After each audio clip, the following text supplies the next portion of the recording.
وبه نستعین اما بعد. حاضرین کرام، تاریخ انسانیت کا سب سے بڑا گواہ ہے کہ جب تک انسان نے کتابوں سے رشتہ جوڑے رکھا، جب تک اس نے علم کے چراغ سے اپنے روح و فکر کو منور کیا، تب تک وہ دنیا کے تخت قیادت پر جلوہ کر رہا.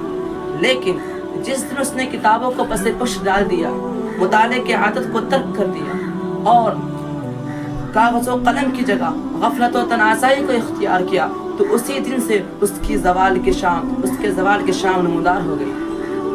کتاب یہ محض اوراق کاغذ نہیں، یہ نور ہے، یہ بصیرت ہے، یہ وہ متاع بے بہا ہے جس نے صدیوں تک امت مسلمہ کو عزت و عظمت کا تاج پہنایا.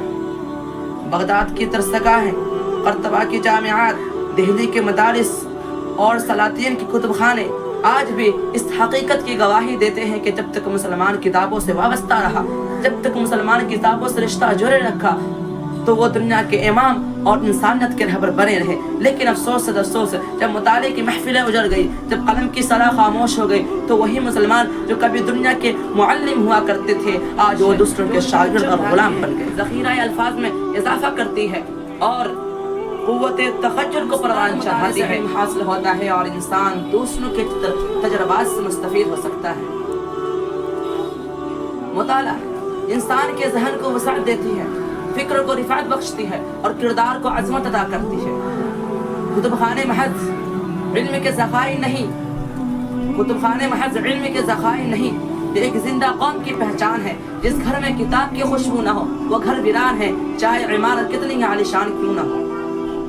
آج ہماری سب سے بڑی ضرورت یہی ہے کہ ہم دوبارہ کتابوں کے دامن سے لپٹ جائیں، اپنے بچوں کو مطالعے کی عادت ڈالیں، اپنے گھروں کو چھوٹے چھوٹے کتب خانے بنائیں، اس لیے کہ علم وہ خزانہ ہے جو کبھی ختم نہیں ہوتا. یہ وہ دولت ہے جو لٹانے اور خرچ کرنے سے بڑھتی ہے. یاد رکھو، دنیا کی قیادت سونے چاندی والوں نے نہیں کی.